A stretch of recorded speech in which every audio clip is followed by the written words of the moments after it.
Guys আপনারা জানো যে আমার কাছে যে সমস্ত সান্তাক্লজ মাছগুলো আছে তো সেগুলো এনেছিলাম আমি ঠিক এতটা ছোট থেকে, যখন সমস্ত মাছগুলো সেমি অ্যাডাল্ট ছিল সেই থেকে মাছগুলো আমার কাছে আছে। মাছগুলো অতটা ছোট থেকে ঠিক বড় করলাম, আর মাছগুলো বড় হলো ঠিক রিসেন্টলি 2 সপ্তাহ আগেই আমি একটা ভিডিও আপলোড করেছিলাম, আপনাকে দেখেছিলাম যে মাছগুলো বড় হয়ে গেছে আর মাছগুলো অনেক পরিমাণে বাচ্চা থাকছে। প্রায় সমস্ত মাছ বাচ্চা জোর ছিল।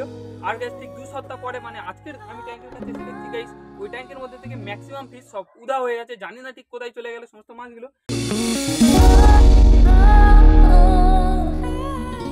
শুধুমাত্র বেশ 5-6টা মতো গোটা কত মেল মাছই পড়ে আছে, সমস্ত ফিমেল মাছ এই ট্যাঙ্কে থেকে আউট হয়ে গেছে। তো চলো গাইস ট্যাঙ্কটা আপনাদেরকে দেখাই। এই দেখো গাইস ট্যাঙ্কটার ওপরে তো এখনো অবধি নেট দেওয়া আছে, আর দেখতে পাচ্ছ জলটা যে কমানো হয়েছে। তো এই ট্যাঙ্কের জলটাও আমি একটু আগেই কমালাম আর নেটটাও একটু আগেই সরালাম গাইস।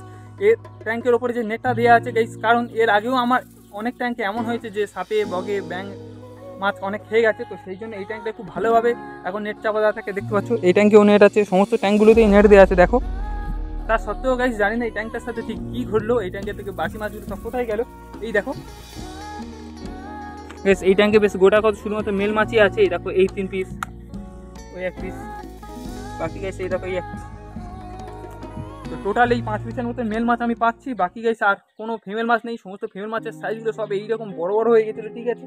আর গাইস বেশ কিছুদিন ধরে যেখান থেকে এই মাছগুলোকে আমি এই ট্যাঙ্কে দিয়েছি, তো আপনাদেরকে একবার দেখিয়েছিলাম যে সমস্ত মাছগুলো বেশ দারুণ অ্যাক্টিভ আর খুব দারুণভাবে আছে। কারণ গেছে এই সমস্ত মাছগুলো আগে একটা ছোট ট্যাঙ্কে ছিল, ছোট একটা খুলিতে, তো সেখান থেকে বড় জায়গায় দিয়েছি। মাছগুলো বেশ দারুণ অ্যাক্টিভ আর বেশ দারুণ বেড়েও যাচ্ছিলো, আর মাছগুলো আবার পুনরায় লোড হয়ে এসেছিল। আমি ভাবলাম ব্রিডিং আবার বসাবো, কিন্তু গাইস আজকে দেখছি বেশ 2-3 দিন ধরে আমি অতটা সময় দিতে পারিনি মাছদেরকে, তো শুধু খেতে দিতাম আর চলে যেতাম, ভাবতাম মাছটি খেয়ে নেবে। আর আজকে একটু সন্দেহ হচ্ছিল, আমি ভাবছিলাম যে কদিন পর মাছ ওপরে দেখতে পাচ্ছি না, তো আজকে জলটা পুরোপুরি কমাই। তো ফটাফট পুরোপুরি জলটা যখন কমালাম, তো তখন দেখছি শুধুমাত্র এই 5-6টা মেল মাছই বেঁচে আছে, বাকি কোনো ফিমেল মাছ এই ট্যাঙ্কেতে নেই।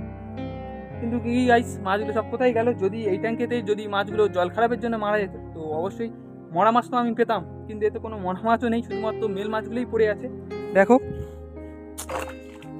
আর এই ট্যাঙ্কে দেখো, এই ট্যাঙ্কে এখন কামাসটা দেখো ছটফট করছে, কারণ এখানে জলটাও আমি একটু আগেই কমিয়ে দিচ্ছি। কারণ এটা দেখার জন্য যে এই ট্যাঙ্কে যে বড়ো কাম মাছটা ছিল, বাকি একটা ক্রোকোডাইল মাছ আছে, তো সেগুলোও আছে কিনা।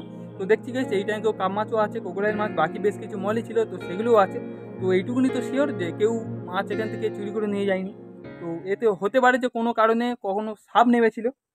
তো দেখছি কি করা যায়, এবারে মাছগুলোকে আরও দেখছি প্রোটেক্ট দিয়ে রাখতে হবে। কারণ গাইস দেখো ছোটো থেকে মাছগুলোকে বড়ো করছি, আর ঠিক 2-1 দিনের মধ্যে যেই ভিডিও করে আপনাকে দেখাচ্ছি, তা বেশ কিছুদিন পরেই মাছগুলো এরকম কোথায় চলে যায় আমি বুঝতেই পারি না। এর আগেও বেশ কিছু প্ল্যাটি মাছ আমার কাছে ছিল, তো সেগুলোর সাথেও ঠিক এইরকমই হয়েছিল যে ভিডিও করলাম আপনাকে দেখালাম, ঠিক 3-4 সপ্তাহ পরে মাছগুলো দেখছি সমস্ত বগে খেয়ে চলে গেল। সকালে যখন ট্যাঙ্কেতে আমি নেট কাটাচ্ছিলাম তখন দেখলাম শুধুমাত্র মেল মাছ উঠছে কিছু মাত্র। তখন ভাবলাম হয়তো মাছগুলো সাইডে এই প্লাস্টিকের খাঁজে কাজে হয়তো লুকিয়ে আছে, তো ভাবলাম জলটা কমায়, তো জল কমানোর পরেও পেলাম না।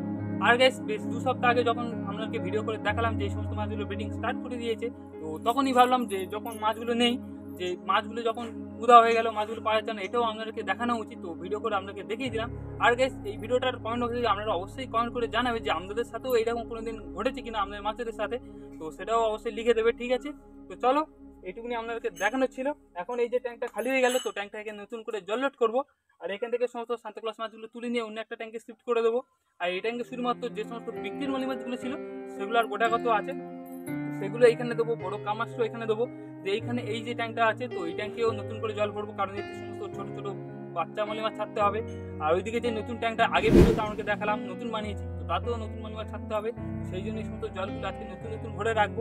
গাইস আপনারা যেমনটা জানো যে আগে ভিডিওতে আমি আপনাকে বলেছি যে এই সান্তাক্লজ মাছ হচ্ছে আমার খুবই একটা পছন্দের মাছ। তো এই যে মাছগুলো কমে গেল, তো এই মেল মাছগুলোকে আলাদা করে রাখবো, আর এই পরবর্তীতে যখন আমি মাছ কিনতে যাবো তো আবার বেশ কিছু সান্তাক্লজ মাছ কিনে আনবো। আর এবারে এই সমস্ত মাছগুলোকে এনে খুব ভালোভাবে রাখতে হবে। আমার মনে হয় গাইস এই ওপরে যে নেটটা আমি দিয়েছি ট্যাঙ্কের উপরে, এই নেটের ছিদ্রগুলো অনেকটা বড় বড়, তো এবারে যে নেটটা দেবো তো নেটের ছিদ্রগুলো যাতে অনেকটা ছোট ছোট হয়, তো সেটাকে একটু ধ্যান দিতে হবে সেই জিনিসে। গাইস আমি না এখন ঠিক আপনাকে বলতে পারছি না যে আমার ঠিক কীরকম রাগটা ধরছে। দেখো গাইস ট্যাঙ্কেতে শুধু মাছের সংখ্যাটাই কমে গেল, না দেখলাম যে ওতে কোনো মরা মাছ পড়ে আছে, না দেখলাম ওতে কোনো সাপ লেগেছে বা বগ লেগেছে, শুধুমাত্র মাছের সংখ্যাটাই কমে যাচ্ছে। তাহলে ভাবো ঠিক কীরকম রাগটা ধরবে একবার। তো চলো আজকে ভিডিওটা আমি এখানেই শেষ করছি। চ্যানেলে নতুন হয়ে গেলে ফটোবার চ্যানেলটাকে এখনই সাবস্ক্রাইব করে নাও, কারণ গাইস নেক্সটে আরও ভালো ভালো ভিডিও আসতে চলেছে। আর এরকম আমার ফার্মে ছোটো ছোটো আপডেট এই চ্যানেলে আমি শেয়ার করতেই থাকি। তো ফটোবার চ্যানেলটাকে সাবস্ক্রাইব করে নাও, আর দেখা হচ্ছে নেক্সট ভিডিও। ততক্ষণের জন্য বাই বাই।